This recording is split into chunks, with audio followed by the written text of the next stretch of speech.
What's up, War Report family? It's your boy C-Dub. Final in Fayetteville, Arkansas. Auburn up big over Arkansas, 48-10. Let's talk about it in the postgame.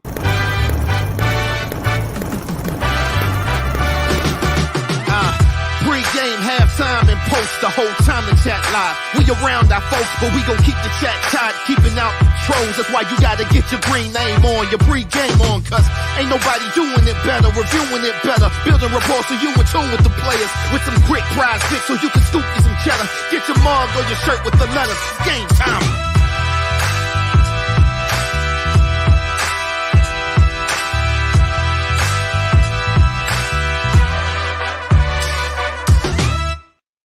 Before we get started, we definitely want to show love to the sponsor of our game day experience, Prize Picks. One of the ways you can support the War Report, especially if you're enjoying the content, is to support our supporters. So head over to Prize Picks, use code REPORT where you get your first deposit matched up to $100. Thanks again to Prize Picks. Also, we want to show love to Lynch Toyota of Auburn. Guys, Lynch Toyota of Auburn is the area's premier Toyota dealership, serving the Auburn area for over 20 years. Not only can you shop new Toyota vehicles like the popular Camry, Tacoma, and RAV4, but you'll also find great deals on a huge selection of certified pre-owned vehicles. To buy, sell, trade, or service your vehicle, make sure you shop Lynch Toyota of Auburn for the best customer experience. Get started now at lynchtoyotaofauburn.com. Also want to show love to Vintage 2298. Please be sure to stop by there if you're in the Auburn area. Vintage 2298. They got some great food, y'all. So you definitely won't be disappointed if you stop by and show them love. I am joined by Mike G, Ike Jones. Join us for the first time. Instant thoughts, gentlemen. I'll start with you, Ike, on what you saw. Kind of surprising. I don't think we had this in our predictions. Most of us had Auburn. I think all of us had Auburn winning. Not like this, though. Instant reactions on the game. Screw Arkansas. They're trash. I tried to tell y'all they was trash, and they are trash. But I ain't gonna lie, I didn't see us beating the brakes off of them like this.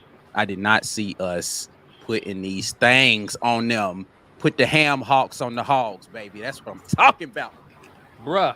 We dropped a 40-piece on offense. Half flats, half drums. 40-piece. Give me all of that. Give me all of that. Mike G. Yeah. How you feeling, man? Yeah. Again, it went way better offensively than I was anticipating. The defense consistently gave them short fields to work with. This is the sixth game this season Auburn's defense has held an opponent to 2 or fewer scores. That's actually an incredible stat. 6 games this season, they've held them to 2 or fewer scores. So 4 of those are Power 5 opponents too. So it's not like these aren't. Some of these teams are cupcakes, but Power 5 cupcakes. I'm just saying to go out and dominate the way they did, and Hugh Freeze has talked repeatedly about how that side of the ball is good but not deep. Oh man, just imagine when Ron Roberts gets his hands on some of these recruits that they have coming in defensively in a couple of years, how good they could potentially be, especially if they hold on to it. Other than that, they got the special teams touchdown I was calling for. It was great to see Keontae Scott battle back from an injury to come back and get that touchdown. That was amazing to watch. And then, Peyton Thorne had the day. Now, he didn't throw the ball as much as I thought he would have needed to, but the game just went the flow. The game didn't dictate that they needed it, right? They got up big early, and then, don't put them in a position to make too many mistakes. The run game was working. The pass game was working. Arkansas just completely crapped the bed. I could not have anticipated them being this bad today at home. They looked like they were sleepwalking for the first quarter. They never woke up. We ahead and put them to bed. Yeah, I mean, like, right. wow, Right. You wow, want to sleepwalk? Go ahead and lay down. Yeah, DK, where you at? Auburn was the Sandman in this one, dude. They were all That's up actually in them gonna be my new nightmares. nickname for DK is Sandman. That's Sandman, yeah, he was all up in them nightmares. It was what you expect this team to do to a team that essentially has been struggling all year. They won't make a bowl game, right? Nope. And Vanderbilt is not going to make a bowl game. Mississippi State likely is not going to make a bowl game. You beat the teams you're supposed to beat, and you beat them badly. And that's what happened. Whole team effort today, I thought. Just, obviously there were some things that they could polish up, but this to me is the kind of game that actually gives you hope for the next game. This is the first time after a win I've thought this team might have some momentum going into the next couple with how everybody performed. Fairweather just catching the ball and doing what he should be doing. Jarquez coming alive. He chipped away at that total he needs to get to 1,000 yards this season. So I think he needs 255 yards between Bama and New Mexico State. Hell, he might rack them all up versus New Mexico State. 300, but. Yeah, right. I mean, he's just they're hitting their stride at the end of the season, and I kind of mentioned this at the pregame or the halftime. Right, for Hugh Freeze, what a fortunate. It's fortunate for him that this schedule panned out this way, given how tough the beginning of it was. Right. This was Auburn's easiest schedule, guys, in 10 years. With the games that they had at home, with the strength of schedule, everything, it was their easiest schedule preseason in 10 years. And with Harsin's first year, he hit that tough stretch on the back half, right? Like they started out 6-2, and then it all fell apart. And if you had to lose as many games as they were going to lose, at least by perception, it was better for it to happen this way for them, right? Where you lose the games early and then you hit your stride over the back portion of the season. So, look, man, 7 wins is going to happen. If 8 wins is going to happen, they're going to ruin Bama's year. And it'll be. I think that this actually gives me a lot of hope to see this going into the Iron Bowl, right? So defensively, I just think Auburn gives you a shot to win every game.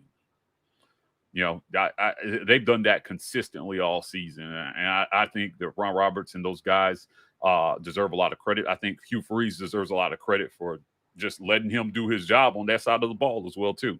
Said he doesn't meddle. He helps them out on third down defense every once in a while, trying to break down offensive calls. But that's it, man. Great hire. I love it. Yeah, for sure. We're going to grab some comments. We're going to bring in Dustin from the Uptempo pod in a minute. But let's get to some of these. I think we got Oda here. I think that's a start comment there. I don't think he meant to say something. Rick Cazenave says, beat them like a $5. Yup. Yeah. Yeah. QB pressure was great today. Appreciate that, Rick. And yes, we did beat them like that for sure. Brian, special thanks to you, sir, for gifting Appreciate 5 that, War sir. Report memberships. Those of you, check your email just to see if you were gifted that. And if you are, congratulations. Enjoy that content for this month. Appreciate you again, Brian, for that. MH06 says, why is Mike G always right? I'm getting my Manscaped TMI. But shouts out to Manscaped. Who's ready? Mike G is not always right, because he said Peyton Thorne wasn't going to run in this game, and Peyton Thorne was giving them their business from the beginning. Go back and watch the tape. I never said he was going to run it. I thought that they were going to key in on him to try to stop the run. Never made a prediction on whether it would work or not. I thought the key to the game was his arm. They were so. Listen, man. You literally said. Oh no, we had to watch this one. This is the debate me and Ike were having earlier when I was saying about whether he could be effective as a runner. And if you go back and look at that tape, I was speaking specifically of that Texas A&M game. The question came up by his legs. Understand what I was saying about Texas A&M. I said I wasn't convinced that his legs would be a thing. And I never said that it would or wouldn't. Right. I was not convinced that it was going. So after Texas A&M, you got on here and boldly proclaimed, this is exactly what I was trying to tell you guys. And now when it works, that game, why did you bring it up then? Anyway, that we game. won, baby. We won. That's right. Okay. Well, I didn't bring that up. Speaking of which, Riley M says booty blasted. Yes, it was a booty blasted. It was a booty blasted. Or Dan ATL says after Auburn scored that first touchdown, Arkansas looked defeated. I'm shocked at how bad they got look. punched in the mouth and just I dropped. am completely shocked at how bad they looked. Yeah, it was terrible. This was They definitely looked defeated early in that game. right. And you know what was great about this game was they came out defeated, and the defense made sure they had no hope. I mean, defense, I'm counting Keontae, special teams, they came out and they made sure they had no hope. Yeah, Gave their offense the ball back. You know, Thorne took advantage. This was well-scouted defense. Yeah, man. Because listen, they run a very similar offense to what we do when they're running this iteration of it, and they were ready for everything that they were going to throw out there. When I go watch this film, I'm telling you, when you see the way pre-snap motion, they were ready for the little tight end leaking out. They already had a guy on that, so KJ was having to hold the ball longer. All the levels concept, man, they came prepared and they shut down pretty much everything that Arkansas had to throw at. Man, this was masterful the way this defense went out there and shut this down. For sure. Conservative Cowboy says Bama clinched the SEC West and Georgia will clinch the East if they win tonight over Ole Miss. Tennessee got blown out by Missouri. Not surprised about Tennessee. Yeah, if we go out there and beat them, we shut down their college football playoff hopes. But they clinched the freaking West. Screw them.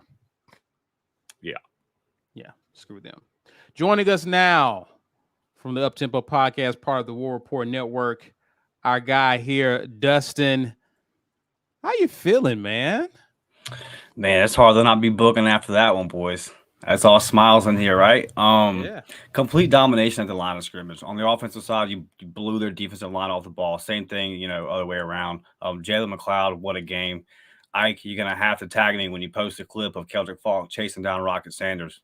Now, I don't want to hear no excuses from Arkansas fans about how he wasn't healthy or this, that, and the other. Keldrick's an absolute beast, man. He's coming into his own, like Mike talking about. Just wait until Ron Roberts gets his guys. Like, dude, we're getting hot at the right time. You got to feel good about the team that we're playing next week, right?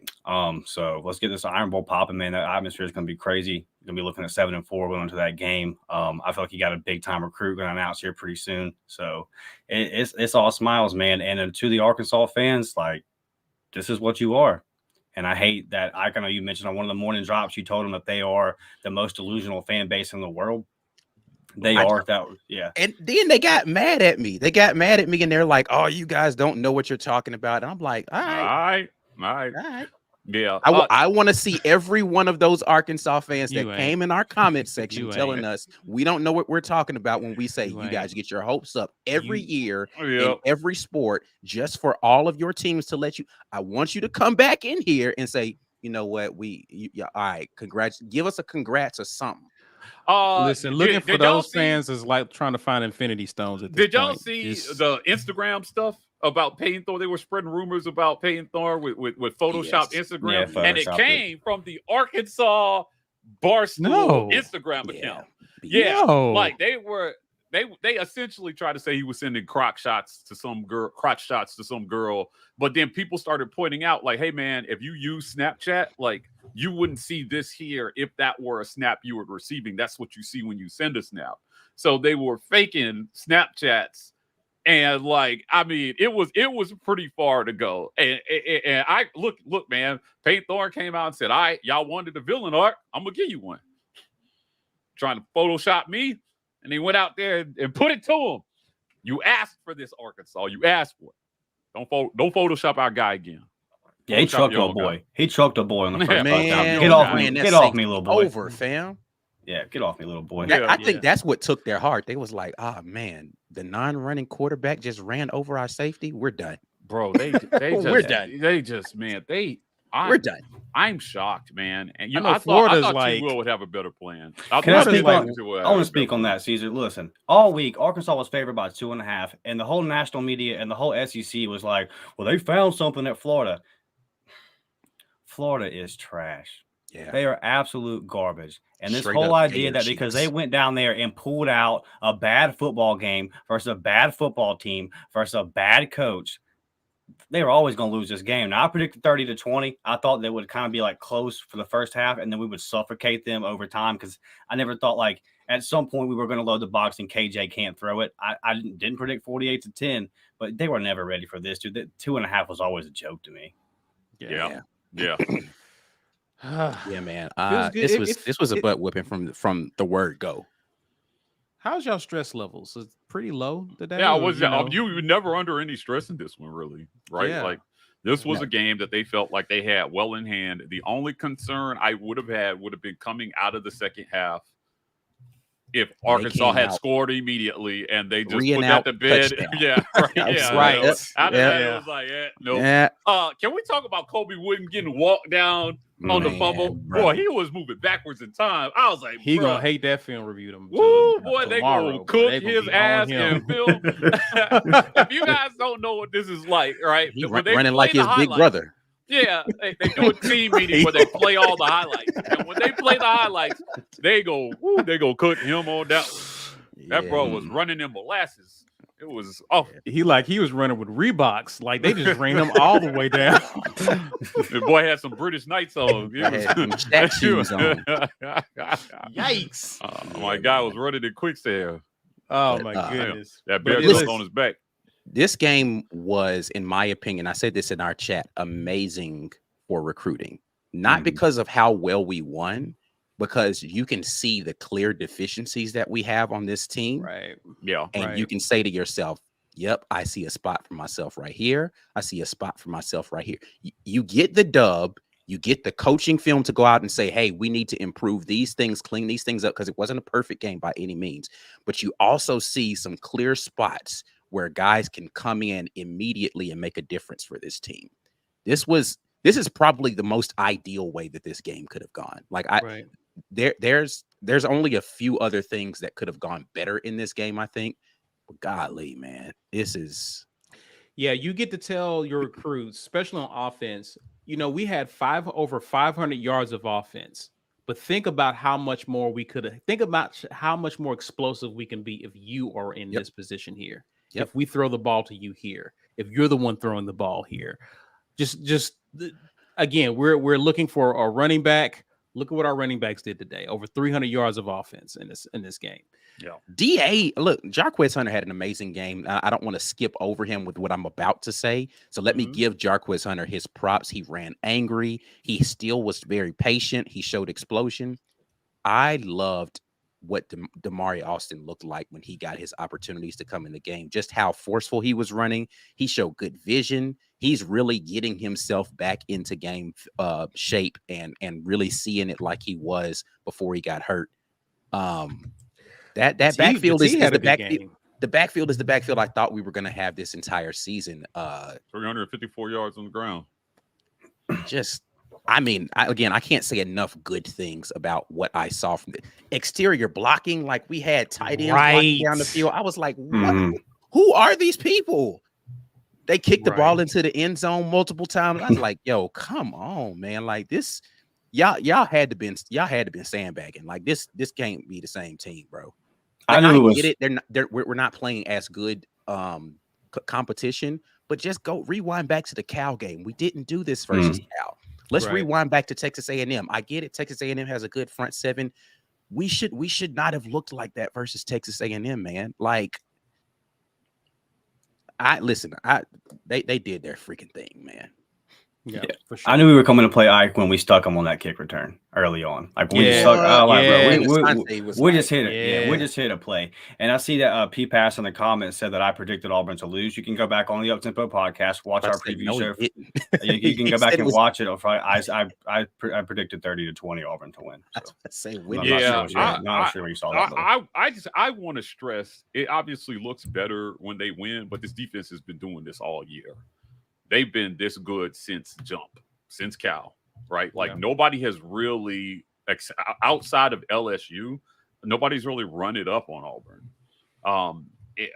When it all comes together, they look world beaters. When you can score, when you can actually score on the other side, these guys are really, really hard to stop.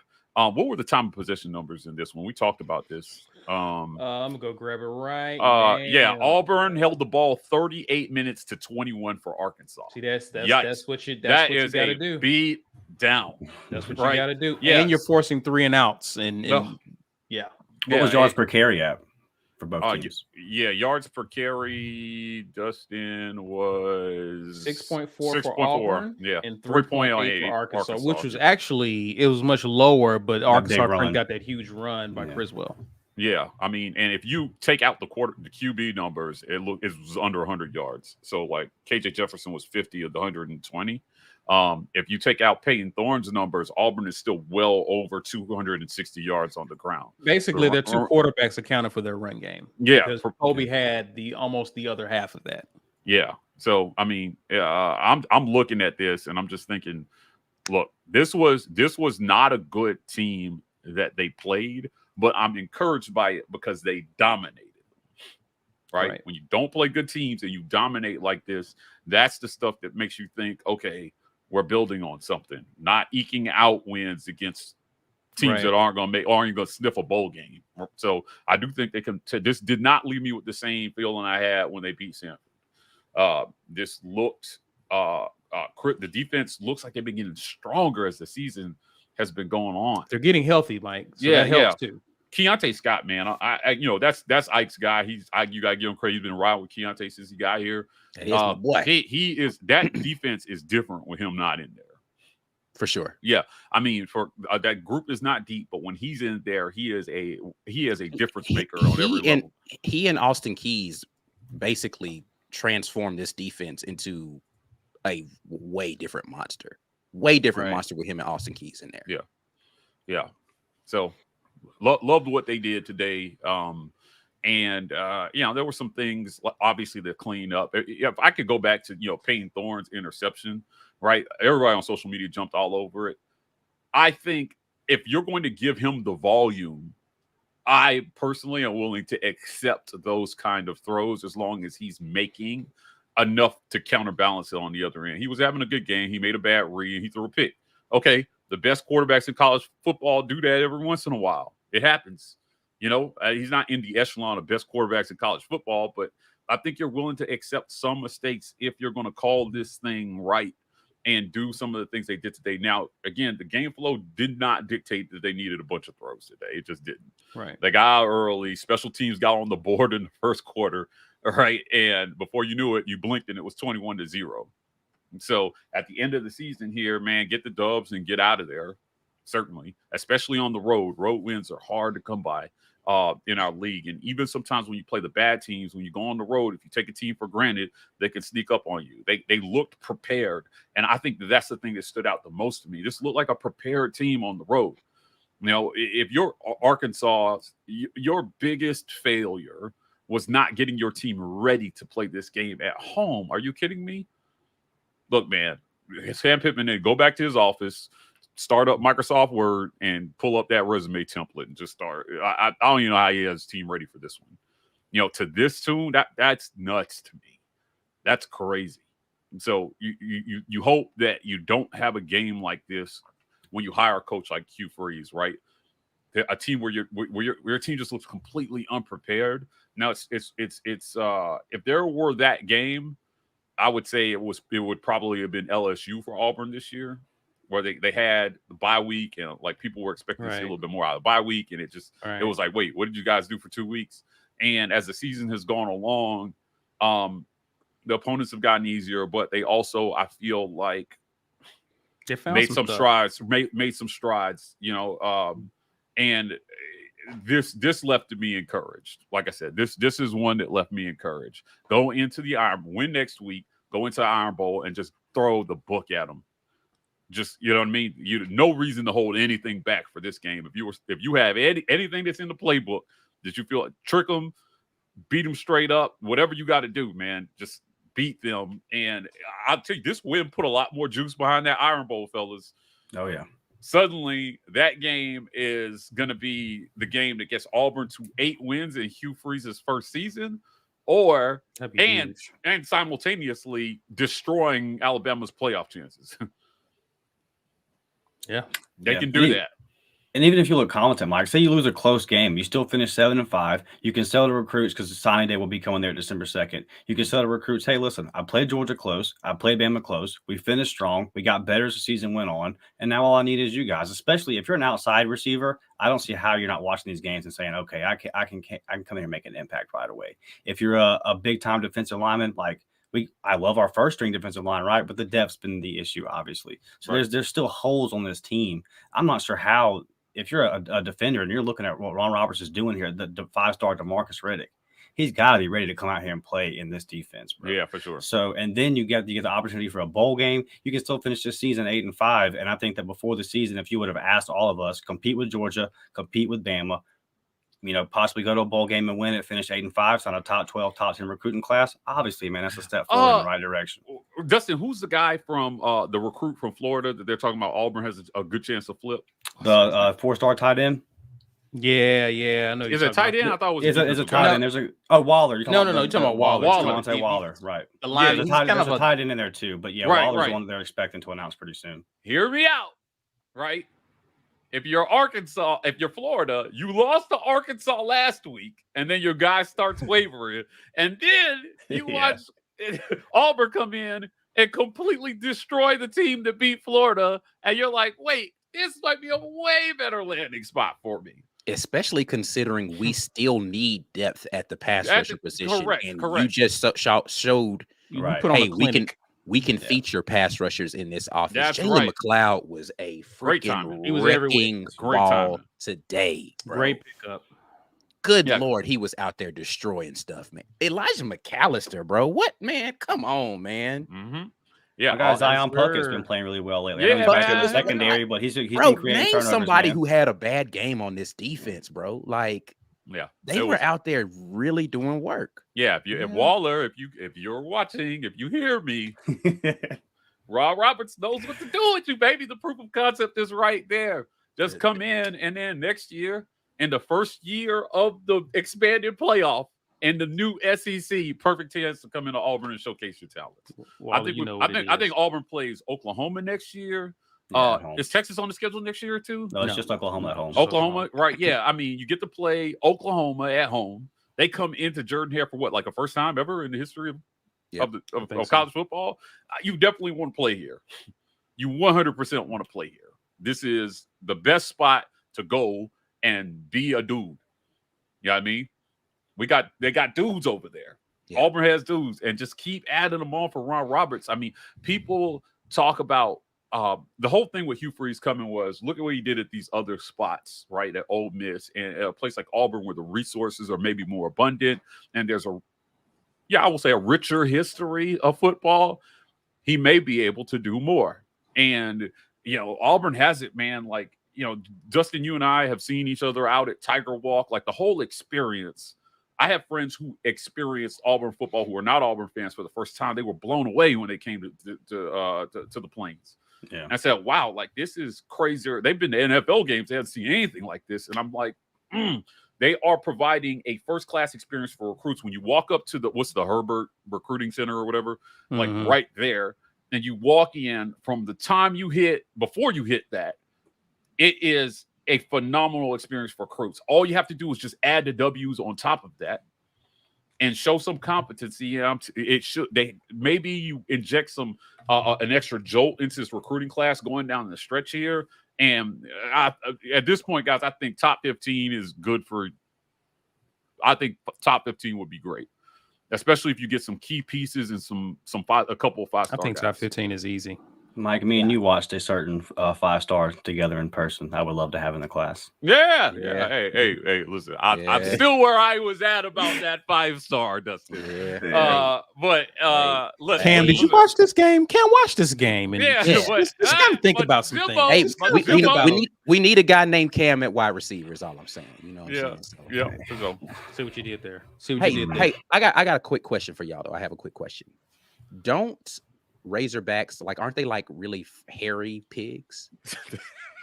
aren't they? This is amazing. Yes. They are here. Okay. Well, maybe they need to get Manscaped. Oh! Definitely put the razors to the Razorbacks today. You know what I'm talking about. Gentlemen across the nation, I have an urgent message for you. This episode is brought to you by Manscaped. The brand that took your balls to outer space is now launching them into the ultrasphere, where Arkansas's hopes of being a good football team have now been launched with the new Lawnmower 5.0 Ultra. Every man knows how scary it is when going for that close below the waist shave. And Arkansas definitely just got trimmed. That's why maybe they need to trust Manscaped with their sensitive parts. That's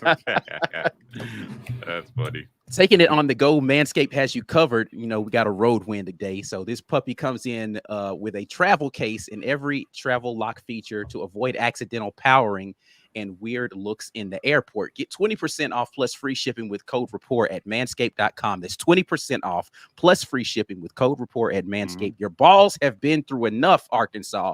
It's time to go ultra. They ain't got no more. We took them. Somebody forgot to tell them the bush will slow you down. You got to save that. You know what I'm saying? Yeah, you can't even. Yeah, Justin said we didn't even. This is for us because we got their balls. We got to let's just go ahead and just shave them. Looking like a hedgehog down there. Listen, what does before we get to the comments, because you guys have been in the comments, we appreciate the super chats. We'll get to those. What does a win like this do to the psyche of this team that's building confidence? Before we get to the comments, guys, what are y'all thoughts? I mean, listen, I think that there's still some work that needs to be done for a couple of guys and their confidence. But as a team, you're starting to believe a lot more, specifically on defense. The defensive performances you've stacked up these last couple of games, you're thinking nobody can score on us for real. We can go out here and we can compete with anybody. In your mind, you're saying to yourself, we're that good. Offensively, you're starting to control the line of scrimmage a lot more game after game, and you're starting to believe I can push everybody around. Now, whether it's true or listen, I gave props to this Arkansas defense, and I said this is a tough squad. They were holding teams under 130 yards rushing on the season. All this, they pushed these boys around for 4 quarters along that offensive line. I'm talking about just throw a running back out there. He's getting 2 or 3 yards before somebody touches him. Yeah. They went out there and asserted dominance, and the confidence has to build with the guys in the trenches in that way. When you see yourself being successful from play 1 all the way to the end of the game. Can't say enough about the job in the trenches done on both sides by these young men today. You have to be confident in your ability to do that. Still need to do some work in the pass game. It looked good at points. Yeah. It looked rough at points. Still need to do some work in the pass game, but that run game is looking fierce, man. It's looking fierce. I actually want to see them work on some things next week with the passing game for sure. Like you have an opportunity with New Mexico State coming in to really kind of work on that, in my opinion, because the running game is right where you want it to be right now. It's very potent. Let's kind of tweak some things and work on some stuff with the pass offense for sure. Let's get to some of you guys' comments. War Eagle 501 says we need a Yahtzee from Mike G after this game. Yeah, no. You know what? Win the Iron Bowl, and I will give you the most emphatic Yahtzee. I will do a special YouTube short of me saying Yahtzee if Auburn wins the Iron Bowl. There you see, I'll commit to that. War Eagle 501. Okay. All right. Steve Valentine says, I miss these kinds of games. I love it. Miss these games too, man. Yeah. Feels the way Auburn, Arkansas is supposed to feel. Yeah, I'll tell you again. Can't say enough about the way this schedule set up for them to go on this streak. Right? They absolutely needed to do this. Keep your fans engaged. You know, guys, going to a game is not a cheap thing anymore. Yeah, getting your family to a game, gas, tickets, food. You know, sometimes hotels stay depending on where people are come from. And I think it's important that they put up a good show for those people who are shelling out significant expenses to support, whether it's on the road or at home. This was a good win. Agreed. Anthony Long, appreciate the super chat. He says, not to overlook next week's game, but I swear if Hugh Freeze talks about a talent gap during Iron Bowl week, I'll lose my mind. This team is good enough. Yeah, I agree. And listen, man, you can give Bama their due, right? You can say they're good without saying they're better than us, if that makes sense. Look, they have a good team. They have good players. It is what it is. But we play the game for a reason. So who gives a damn how good they are? You still got to play the game, and you're playing to win, regardless of if it's year 1 or year 6. Who cares, man? Go out there and beat these guys. They're not unbeatable. Like I said, Arkansas played these guys to 3 points. So in your house, anything's possible. This series has produced some absolutely wild moments at times, right? 2019 was the last time Auburn won that game, and 2 pick sixes, 48-45. It could happen. Yeah. Chrisu, I'm assuming. I better hear y'all booging all the way till the start of next season. My God, we just whooped Day Behinds War, MF and Eagle Baby, Auburn by 30 over Bama. I never stopped booking, bros. You ain't got to worry about that. I changed my whole Twitter name to Ike Book. Good. I'm in book mode all season. I don't care, fam. I don't care who Auburn until we winning until we don't. I don't care who playing us. We beat Bama though, man. I'm gonna be awful with Bama fans. Just awful, the Bama fans. Ugh, can't wait. All right. Cameron Carr says Arkansas deserves the worst of all crap talking ever. Yeah, I'm here for it. They're pretty humble right now. They've been humbled a bit. I gotta give Cameron. I'm sorry. Go ahead. I was gonna say I gotta give Cameron credit, bro. Our guy Cameron is in our group chat for the Uptempo pod, and he is out there on a sheet of ice right now in a tent ice fishing, and was watching the game somehow out there. So shout out to you, man. Dedication. Yes, sir. Up there in South Dakota, I believe. You went up there to watch the basketball game? He lives up there. Okay. All right. Oh, I didn't know people actually lived there. That's cool. What's up? It happens. It happens. Don't do that. Auburn Dad for Life says over 500 yards of offense, could have been over 600. That is one of the more remarkable stats of this game. But in large part, right, to the success that Auburn had on the ground. So credit that run game. 354 yards on the ground, 163 through the air. The run game, I think, makes life easier for you offensively. If you're going to run for 300-plus yards a game, there are going to be some – I did not see that balance. I didn't see them going for over 300 on the ground in this one. Right. But Arkansas, again, they just look completely unprepared to stop any aspect of the run game. Again, for Travis Williams defense, I was shocked at how bad they looked. I believe that some of this was psychological for them as well, too. Right? Yeah, like they got beat psychologically in this game. And that's when you get pushed around that badly, your mind was not in a great place. It was crazy for me, just Mike, to see McAllister push an offensive tackle into the QB and jump the QB. Over him and grab him, bro. They was dominating these. That's they came into this game. Type of bully. They came into this game after the Florida game thinking, all right, man, we're finna go out here. And again, from the very first drive, you got punched in the mouth. And then you get out there on offense and you're like, all right, man, let's turn up. Let's go out here and 3 and out. And it was an embarrassing 3. It wasn't like it was close. They got dominated for 3 plays. Then you kick the punt and give up a touchdown. It was demoralizing. From the first 12 snaps of this game was just absolutely demoralizing if you're an Arkansas player on that sideline. Yeah. You were down bad, quick. And you just couldn't do anything to stop it. And it was, in my mind, I'm like, this game could be over. We've seen it. And see, this is the thing. As Auburn fans, we've seen this movie before where we'll jump out on teams. It happened a lot, especially in year 1 under Harsin. Like we would jump out on teams and you would have to hold on for dear life. So there's a part of you in the back of your mind like, okay, what if Arkansas gets going? What if Arkansas begins to figure things out?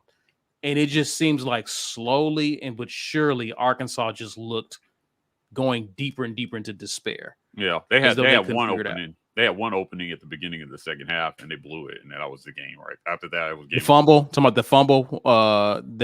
Just on the first drive, the way their first drive. In the second half, it was. That would you come out and you score quickly there, and you inject some life into your team, and you get the crowd back into the game.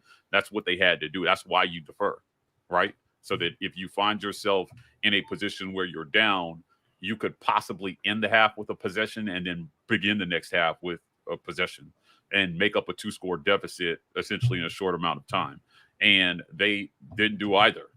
So they blew any chance they had to create any reverse momentum there. And after that, like I said, it was just the Auburn defense just gave them no air to do that. They were on the quarterback. They were causing fumbles. Heads up play, on the fumble where they kind of poked it out while the guy was on top. Again, you play to the whistle. You play to the whistle. And they gave up on the play thinking that his forward momentum was stopped. And Auburn did not. They ran in there and they punched the ball out. And the rest was like, tough luck, man. We didn't blow a whistle. They brought it out. Again, Kobe Wood, man, bro, you gotta be faster than that, dude. I just knew he was about to house one, bro. Oh, man, I was like, JJ Jefferson. The quarterback, somebody. JJ slowed him down initially, but the wide receiver that hawked him down came from like 30 yards away. Yeah, bro. it was like DK Metcalf levels of getting walked. He definitely. It was scary movie hours, bro. You got walked down like a. I ain't gonna say it, but you definitely got walked. They're definitely making fun of him in the film room this week. Oh my goodness. Got this one here. Black Wing says, I thought Mike G was gonna pop up on the field after the hit to Jay Fair. I might have. Look, man, do what you want, Arkansas. Do what you want. But if you touch our guy, we send in the squad after you. That was dirt. That was targeting. Should have thrown him out. And I will argue that was worse than the hit on Jaden Daniels because he was already out of bounds. Yeah, it was terrible. Come on, man. And I don't even understand Derek Mason trying to be like, oh, it looked like a clean hit to me. No, what are you talking about, trying to make some non-point about if he were in bounds, then it would have been a clean hit. Well, he wasn't in bounds. So it was egregious. Yeah. And I would argue, even like if you go back to that Zacoby McClain targeting where he got thrown out of the game versus Penn State, it was not just about helmet to helmet because his helmet didn't touch the guy's helmet. And it was a shoulder close to the head or neck area, and they threw him out. So if you're going to throw him out for that. Which they got it right. So, but yeah, I just don't understand what Derek Mason was talking about, bro. They got what right? They didn't throw him. Did they call target? Yeah, they tossed him. Oh, okay. Yeah. So, yeah, throw him out. All the way out. Ridiculous. I don't want to see him again. I don't even know what the debate was about. Throw him out for the season. Yeah, he's done for the season. Let's throw him out for the season. What are talking about, baby? Get him out of here. Garrett Weaver says War Eagle Mike got it right on the special teams touchdown prediction. I just felt like this week was the week, man. Ike Boogs on Keontae every week. And if you watched him. Props to Corey Weber, though. Corey Weber actually asked this during Facts or Not and said he thought this was going to happen. So we got a chance to talk about this on Facts. So Corey Weber called this a few days earlier. Like on Friday of last week? No, I'm saying on Friday's Facts or Not, he said that he thought. I said this Tuesday. Okay. I said this Tuesday. So yeah, it was. I felt like this week would be weak. Keontae has looked electric. For sure. Yeah, man. And just how it is. You just need that little sliver. Look, man, he let up a little bit too early on that too. And the dude got in there. Yeah, and he almost ran him down. Yeah. But they're gonna talk about him in film. Yeah, I mean, that was a little too close for comfort for me, but I love that for him. And it just felt like he was close. And if you look at how they played on special teams, I just thought, man, the defense is going to give them a short field. And I didn't know it was going to be Keontae, but I thought if it's going to be special teams, obviously, I think punt returns are more likely than kickoff returns in today's college football because of the way that they're fair catching kickoffs now. And, but yeah, I was happy to see that. I thought that, this would be 28-17 and they would get 21 from the offense and 7 from the special teams. But yeah, they got a lot more from the offense, obviously. Yeah, indeed. Conservative Cowboy says also when we whip Bama in the Iron Bowl, we upset their playoff host because Georgia will beat Bama in the SEC championship game. Yeah, I think if you lose the Iron Bowl, it doesn't matter. You're not making the playoff no matter what. Right. Yeah, I mean, they may try. They're going to need a perfect, or the way things are going in the pack right now, they're going to need a perfect array of chaos to be a 2-loss SEC champion and sneak in that playoff. A lot of teams will lose more games, and I don't see it happening. So I just don't think they can afford to lose Iron Bowl, make the playoff. There is a nightmare scenario for a lot of other people where Bama beats Auburn, beats Georgia. Georgia has one loss, and Georgia, you're sitting there with one loss. Again, depending on what happens around them, how do you keep either one of those teams out of the playoff? Right. And Georgia is the defending national champion, so it's almost like that shouldn't matter, but they're going to that's going to factor into that. Yeah, it shouldn't, right? But they're going to get the benefit of the doubt in the committee's mind if their only loss is to a team that they would love to get in as well too. Harbaugh's out for Michigan. It wasn't an impressive win against Penn State today. I watched that game. Penn State just looked bad on offense. They ran over him though. That run game from Michigan is nice. Yeah, I mean, I see a path where there are two SEC teams in this year because I still don't believe in they're having a great season in terms of like rankings and crazy Heisman numbers, but they're going to get some love. They're going to get some love. So one of their teams will get in and get destroyed. I don't care which team it is. Whoever gets in is going to get beat. All right. Let's see here. The conference is no more. Bankroll block. So guys, resume. I told you to get that resume ready, partner. Bankroll. Eject those Cito, cuz. That was well done. Top tier. Welcome to the SEC Network, buddy. Yeah, there's going to be plenty of work for you on the SEC Network for sure. Yeah. Y'all think he's done? I mean, the way they look, though, and these are some of the games where you really begin, because I thought he would be okay. But this is one of these games where you begin to question, is it really over for him losing like that at home? I think the atmosphere mattered here. It reminded me a lot of Auburn's atmosphere last year in Horston's last game versus Arkansas. It was just dead in there from jump. And I know we jumped on them early, but like it didn't look like to me like their fans ever believed they were going to win this game. It didn't look like to me. It looked like to me the only people that believed they were going to win this game was Vegas and the national media. But like there looked to be just no juice in this football program today. Like I don't know how you can continue that going down that path. This was the mirror opposite of last year in our game, where we just came out flat from the very beginning and got whooped up and down the field. This is the mirror opposite. They came out flat from the beginning and we whooped them for 4 quarters. Yeah, agreed. I listen, man, I get to some extent how people might have picked against Auburn in this game, just given how the first half of the season went. But if you paid attention to Arkansas, they've not been good. In a lot of aspects, and what are they on? Before they beat Florida, they had lost 5 in a row or something like that. I mean, it's been tough. It's been tough sledding. They're definitely not going to. I mean, they're 3-7, so obviously they can't make a bowl game. But Pittman. People just don't understand. SEC, man, is tough, man. It is a shredder. And when they won 9 games that season, everybody was like, "Oh, Pittman's doing a great job." I'm like, "All right, man, give it a couple years," because this conference is like that. Teams will have these anomalous seasons, and sustaining that success is something only a couple teams have been able to do. Georgia, Bama, and LSU in stretches. Everybody else will be good for a year and then fall back to mediocre to bad the next couple of years. Auburn. Yeah, right. Yeah, it's very difficult. And nowhere in college football outside of these conferences where there's no resistance in the middle of the pack, right? Do you see teams sustaining the type of success year after year after year? I was talking about this with Ohio State with somebody, and I'm just kind of like, hey, look, it's like Michigan.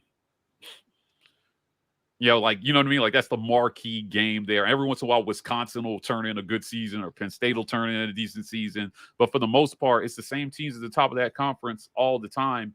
And there's not a ton of resistance. But in the SEC, you're getting resistance from everywhere, because that's why the coaches get paid so much in this conference. That's hard. You're going against marquee coaching minds every single week. I would almost, for this year, after for what Kiffin has done since he's come to the conference, this was a big year for him. Yeah. They're down a touchdown to Georgia right now. I doubt they win that game, but this was a big year for him in terms of keeping his team in the conversation year in and year out. I think it's going to be real tough for him next year after Texas and Oklahoma join the conference.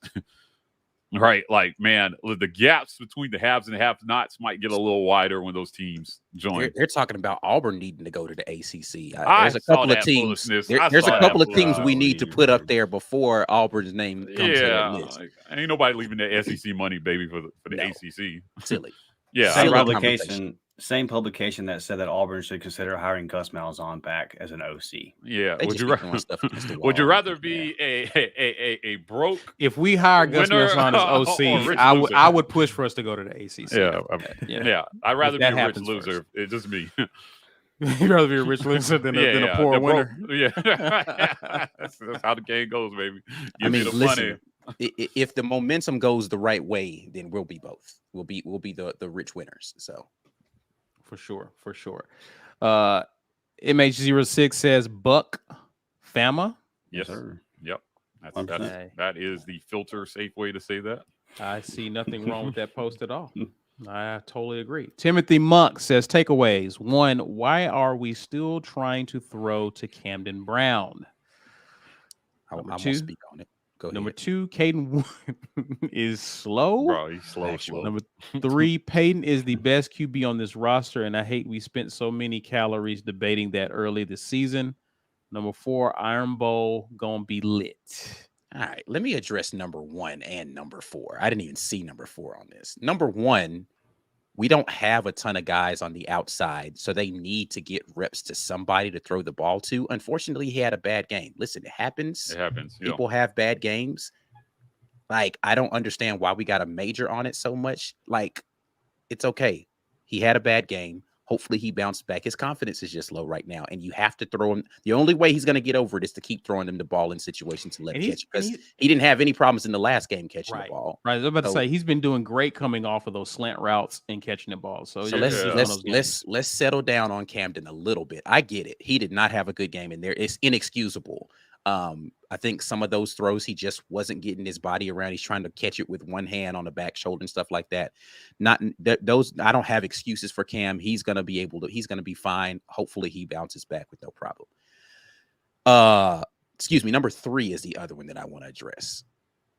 Are we going to pretend like Peyton Thorne wasn't playing poorly early in this season, so it was debatable? Like, I'm just saying, like, he's playing well right now. Let's just let him play well and stop. Like, if you don't want people to go back to the past failures of coaching or what happened with these other players in the 4-game stretch where we weren't playing well, then let's not rehash this Peyton Thorne conversation as if he was playing really good, but they were shackling him. Nobody forced us to play Peyton Thorne like he was a dual threat quarterback and run the ball a bunch of times. Nobody forced us to not throw the ball in a bunch of scenarios, go out there, run the ball on 1st, 2nd down, and then have to throw from 3rd and long. Nobody forced him to throw the interceptions he threw earlier in the season. Nobody forced him to do nobody forced him to fumble the ball right into the dude's hands at Cal. So let's not pretend like he was just this flawless quarterback. He's playing well right now. Give him credit for that, and let's move forward. Yeah. Well, the only thing I will add to that is also of the quarterbacks on the roster, I would not say that anybody else was given an equal chance to figure it out this year. So you're fortunate if it works out. We didn't have to, right? They gave him his shot, and he did what he needed to do with it. Yeah. I'm just saying. I mean, that was a really long shot. Right, like that was was a significant amount of time that nobody else got. So we don't know. Like we don't know that. That's a fair point, Mike. No, we don't know what the other QBs. We don't know what they would have done. We don't if have they to were have the conversation about what ifs. He's playing well. Let's stick with the guy that's playing well and move on from the conversation. For sure. Yeah. Like I don't even understand the point of rehashing it as if he's not playing good football right now and he wasn't playing good football before. Those are completely separate conversations, and both of them are valid conversations. We don't have to rehab the old conversation. Just stick to the new one. He's playing good right now. Keep balling, young man. Yeah, right. End the story. And the thing on that too that gets me, Ike, is like like there are people that the entire time we've been recording here for 53 minutes, their whole comments have been about quarterback. And I'm like, well, for one, we just smashed the SEC team, a team that we like. I'm not gonna call it a rivalry, but we go back and forth with Arkansas fans, right? We just smashed an SEC team. We've won 3 SEC games in a row. We only play 12 of these games a year, guys. Like, let's have some fun, man. And when you do that, you're doing a disservice to a guy like Jalen McLeod who just balled out. You're spending nothing but debating on this quarterback issue and not focusing on all the other people that played well. There's other aspects. Look, quarterback is important. It is. We won this game at the line of scrimmage, period. So sitting here debating about who should be the quarterback, and that's pointless. We blew them boys up at the line of scrimmage while our first strings were in versus their first strings. That's where the game was won. Yeah, and again, Peyton Thorne played well. Nobody is in here saying he didn't play well. So why are we rehab? Anyway, and I don't. I think I'll say this and we'll move on. Enjoy the dub. I am happy to see, because one of the things that I complain about is that this offense does not look like a Hugh Freeze offense earlier in the season. It does. So now I'm excited about how these guys look in a Hugh Freeze offense versus whatever we were trying to figure out through the first few weeks of the season. So to me, I think we're debating about something when the offense was unrecognizable. We kept hearing about or talking about a lack of identity. This offense is beginning to look more and more like what we expected it to at the beginning of the season. For that, to your point, Ike, I don't want to go back to talking because a lot of things was broke in addition to talking about the QB position. A lot of things was off. That's not the case necessarily anymore. We're improving. I'm enjoying that. Yeah, look, right. you can only play one quarterback. Yeah. And this is a debate on every single squad in America that has a chance to win anything. That's struggling, right. Offense is struggling. They're always going to debate whether or not the right whether you got the right guy at the helm. and teams don't always pick the right guy. They just don't. Man, we've seen Georgia fumble this. We've seen Ohio State fumble this. The difference with those teams is that the rest of the team around them is usually good enough that you have time to figure it out with the guy that you picked. Right. But I promise you would hear these debates more if Georgia was going on a 5-game losing streak while Carson Beck was trying to figure it out. He could afford to come. He could afford to come on slow because the team around him was better. And so, I would just say this. I would caution, just because a guy is not starting doesn't mean that he's not good. It doesn't mean that, right? This is a calculus that every coach has to do in deciding which guy to pick. And I would just, again, I hate broaching this topic because I would have the same energy no matter who the quarterback was. Like Ike said, again, you cannot have this conversation without going back to taking the totality of it rather than judging him based on a performance. You're happy to get the win, and I don't want anybody here to say we're not happy to get the win, but you're judging him based on a performance a bunch of teams against a bunch of teams that are not going to make bowl games. Right? I want you to hear me. Auburn will not have a win versus a Power 5 team that's going to make a bowl game this year. So you're happy to get the win, but I think that you can. I talked about Holden a lot in the preseason. It just doesn't mean he's not good, but you cannot say that he was given the same chance to win the job. In hindsight, he just wasn't. He may transfer someplace and ball out. Right? I think they have some good guys on this roster, man, but I don't know that he was the best. I just know that's the one they picked. So after they pick the guy, you just hope for him to succeed. That's it. At this point, again, I don't really care who the best quarterback is. I want to see the best product on the field. And if the guy is playing quarterback and we're putting a good product out there, when you're winning, it doesn't matter if you're winning, right? Like, or you're at least producing something that you can look forward to say, hey, we can win with this level of production. You could not have that conversation earlier in the season. You can't have that conversation now. Like I said, I think that the argument about who is the best is a very difficult one to have because not everybody can take first team reps. Not everybody can do all these things. And, you just hope that the coaches make the best decision. And some of them bank their jobs on it at other programs. They do. They pick a guy, and if that guy doesn't work out, they're out because the demand to win now is high. So, that's the pressure. That's why you get paid a bunch of money, man. That's the pressure of the job. We will continue to debate it because that's the fun of it. It's fun to debate it.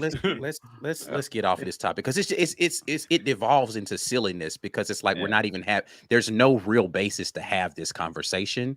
And if we say too much, we're defending one guy or putting another guy down, and it just becomes silly. And it's like, all I want to see is Auburn get wins. And Peyton Thorne played well today.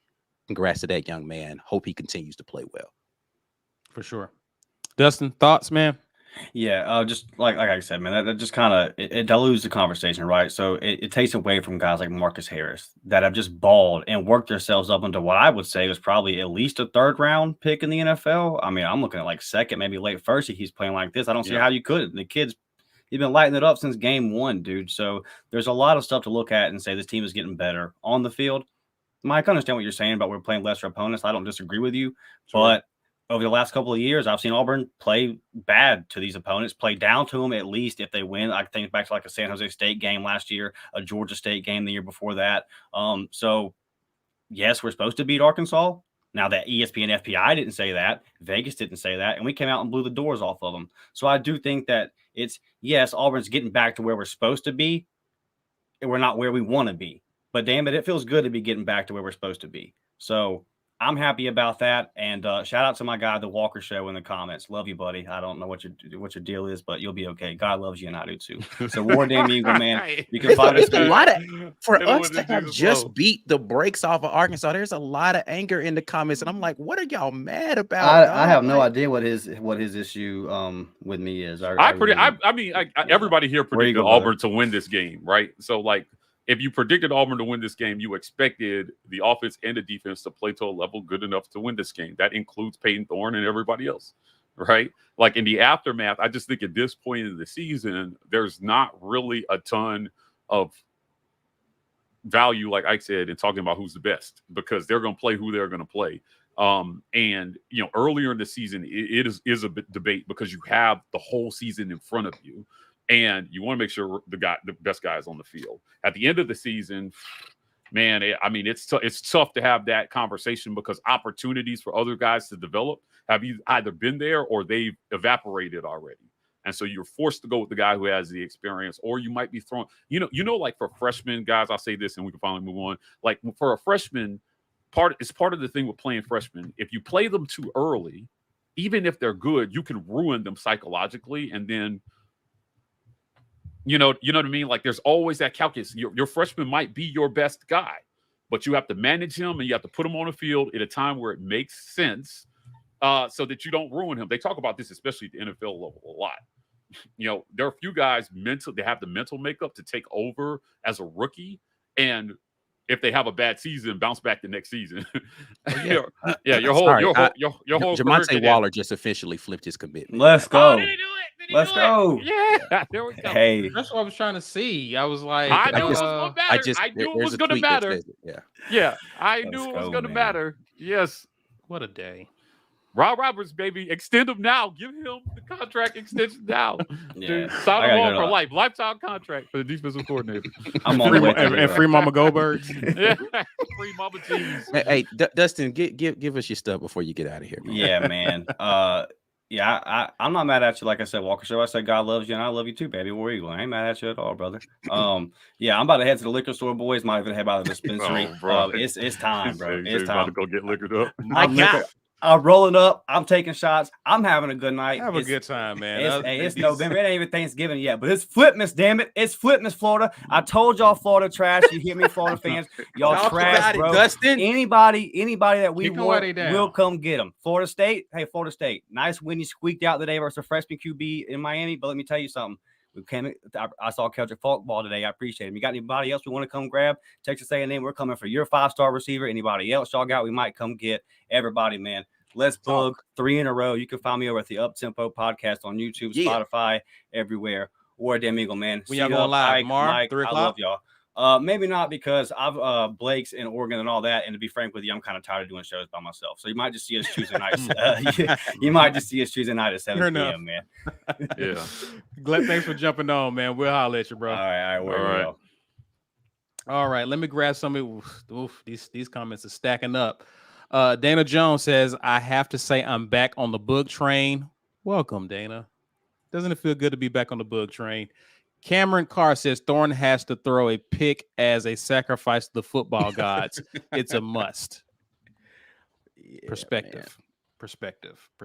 Hey, listen, D-Lev asks, is Donovan... If he has to throw a pick and we can win every game, then throw a pick, young man. I don't care. Hey, I can live with it. D-Lev asks, is Donovan Coffin not starting anymore? He was balling early in the season. I know he was dealing with some injuries. I'll check in on that and we'll report out next week. Yeah, that has to be it, because he definitely was balling for sure. Rick Cazenave says, tale of two receivers. Fairweather's hands are so good, and he should try with elbows just to prove he can catch without hands. Camden Brown is pretty iffy still. He was elbow catching last week. Hey. Just almost like they flipped weeks, huh? Or switched weeks out. James Stallings says, Keldrick Falk had his best game by far. Man, let's talk about Falk and how he is definitely becoming an anchor down there, bro. For sure. Big game by him. I'm happy for him, for sure. Major pickup at the last minute at the end of the last recruiting cycle. So Ed Darby says, really impressed with the freshman center. Shows experience. Does not mean you automatically start. Elite. Yeah. Listen, and I think next year, Coach Freeze is going to run away from this whole experience thing, and he's going to just put out ballers. He's just like, look, man, who's going to ball for me? And I think that's you're going to start to see that next season from this team. Looking forward to it. Blackwing says, if Kayan Lee picked that ball, I would have lost it. That was such a great. I can't believe a flag came out on that. I almost threw my remote at the wall. Like, and then I guess they conferred and then decided no penalty. That would have been pretty egregious.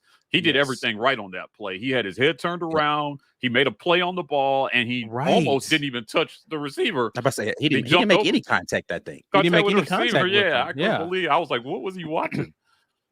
Yeah, no, that was an amazing play by Kayan Lee. Yeah, just really wish he would have come down with that for sure. Kyle Sweat says Freeze invested either into this game, get to 7-4, and head into a winnable Iron Bowl is right where we need to be in year one, and a number 10 class, and we good as gravy. Yeah. It was. I was worried going into this stretch because if you lose a game, you're not supposed to. There are not a whole lot of opportunities to make it up, and so going on a 4-game winning streak heading into the Iron Bowl, I think, was super important to that recruiting momentum as well. There were a lot of people who I talked to, like Josh Pay and some other guys, that felt like, oh, it doesn't really matter. I was like, no, it absolutely matters. If you slum it too hard, guys might start to second guess, where to go. And look, man. We're talking about we talk about it for Texas A&M, right? How they close their season could definitely affect their recruiting class, because while the NIL money is good, let's be honest, if you're good enough, the money is almost equal everywhere you go. If you're good enough, these top programs will find the money to pay you or get to you in NIL, and it's just not a matter, man. Guys still want to win. They still want to win, and they still want to go into the league, and you got to do that at winning programs. So, agreed. Rick comes back, says we need to admit Connor Lew at center has meant a lot. Yeah. I don't know who's not admitting that, but I think he's played well, all things considered. Yeah. He's definitely been a revelation at that position for sure, man. JT Martin says, my only critique, get Holden those reps earlier. He didn't have any. He just handed the ball off, though, right? Yeah, they ain't even let him throw. You mean earlier in the season? Because when would he have gotten reps earlier in this game? I don't know. Technically, the drive they put Robbie in, and maybe they could have put him in. Robbie threw one throw. Yeah, I'm just saying for that drive. Okay. You could have gotten him in maybe a little bit earlier in the game. I was a little shocked to see Robbie go out there because we had heard that Holden was taking second team reps. I will admit that I thought that if they were going to go to a quarterback first, it was going I thought it would be Holden. Yeah. Agreed.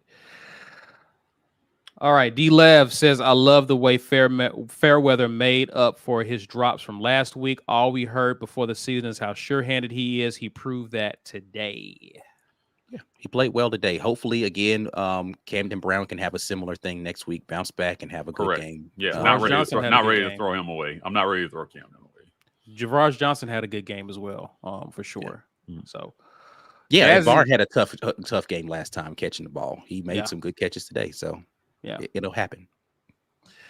Jazzy Joe says, this is for the kick return. What a win, y'all, War Eagle fam. Appreciate that, Jazzy. Appreciate you being back. Comes back and asks, do you think this game helps us in offensive recruiting, specifically with those flips we're looking for?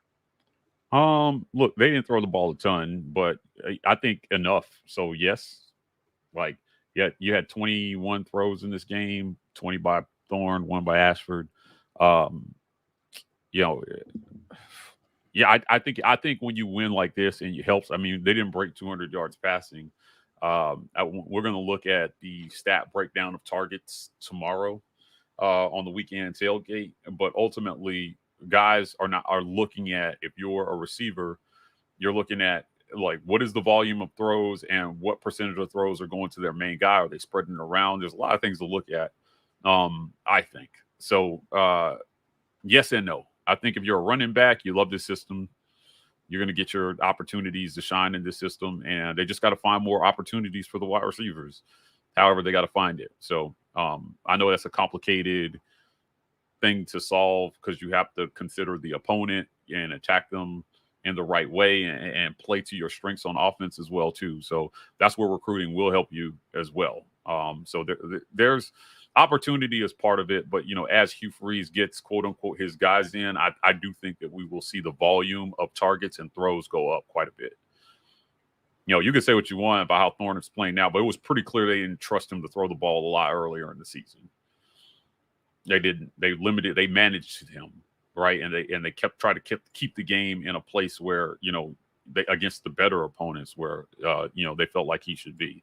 And when he gets another quarterback in here that he recruited, history has shown us that he lets that guy let it rip. He does. Just go look at any quarterback that's played for him prior. He's let those guys generally sling it around the field to the tune of 400.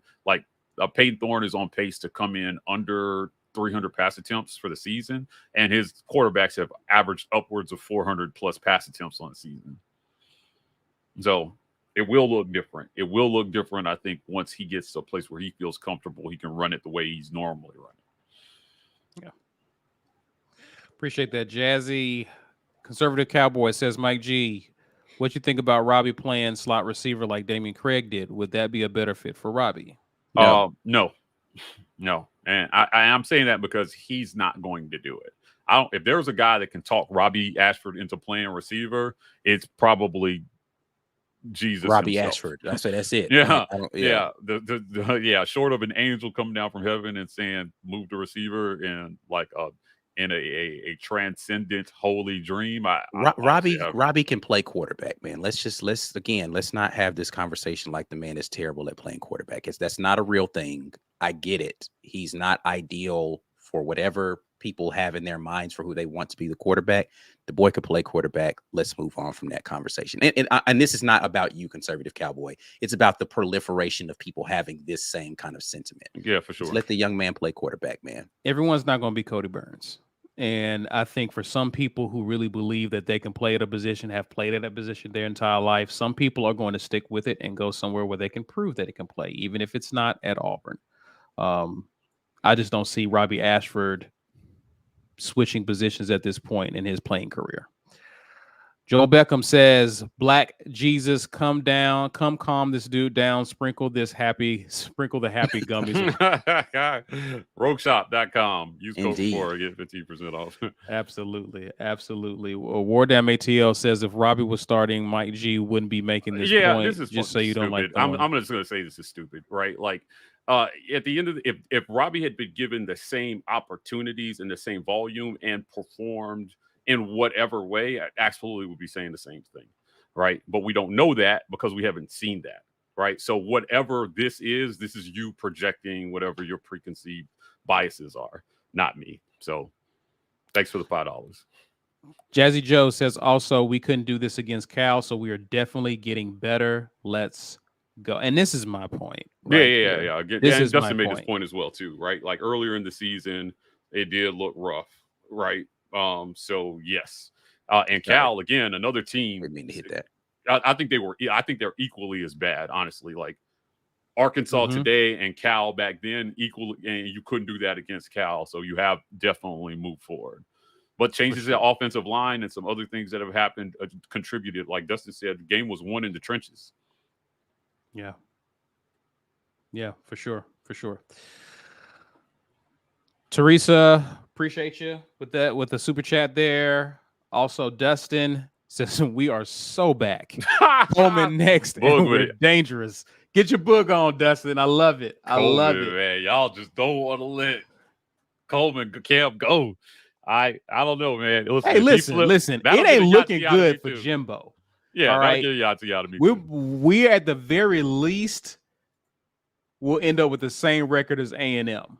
You have a brand new coach who's bringing in dudes. The program is going on an upward trajectory. The school he's currently committed to, stuck in neutral, maybe even going to reverse. We'll just see. May not be out the woods. With Coleman. We'll see. Prince Chuku says Arkansas coach, he gone. I don't know. We'll see for sure. Wardam ATL says still my guy Mike. All love here. Cool. Beast Mode asks, Flip City t-shirts? Yeah, maybe. I can't all that into recruiting like that, man. He really ain't it. That don't get his creative juices going, but we'll see. Ben Blower says Mike G better be careful. If he scoots back too far, he's gonna get warped into. That's pretty funny. Good to have you, Ben. Appreciate the super chat. Any other thoughts, Ike, before we get out of here, sir? No, just great win. I'm happy for the guys. We needed to be able to continue this momentum. It's good to go ahead and get that bowl eligibility out of the way. You can go into New Mexico State, potentially get yourself to a 7-win season, and then you set yourself up for a potential to play spoiler in the Iron Bowl. You're in a good spot. Hopefully those young men are celebrating it. Hopefully the guys who didn't have their best game aren't kicking themselves too badly. And they're able to celebrate the win with their teammates and, get right for New Mexico State. Looking forward to seeing what they do when they get back home. I'm looking forward to seeing them back home on the plains next Saturday versus New Mexico State. This is one of these Saturdays, Ike, where my mood is a lot better as we get into the evening. Because, usually after an Auburn loss, right, I don't look at anything pertaining to sports. Listen, man, I'm going to watch every game that plays for the rest of the night. I get to enjoy the games with a clear conscience and good football Saturday, baby. Let's go watch. Yeah, man. Yeah. I just feel good. About it. I can exhale knowing my guys took care of business. We flipped a big time recruit. This is a good Saturday, man. Yeah, and listen, beautiful.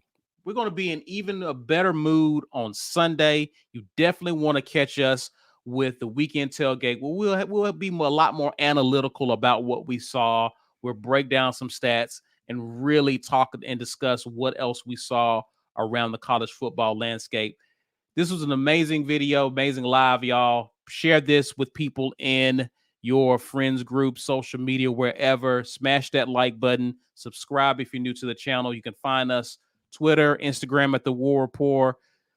On TikTok, we're TW Report. We will return on tomorrow. Catch us at our usual time with the weekend tailgate. Until then, enjoy the rest of your evening. And as always, War Eagle. War Eagle, y'all.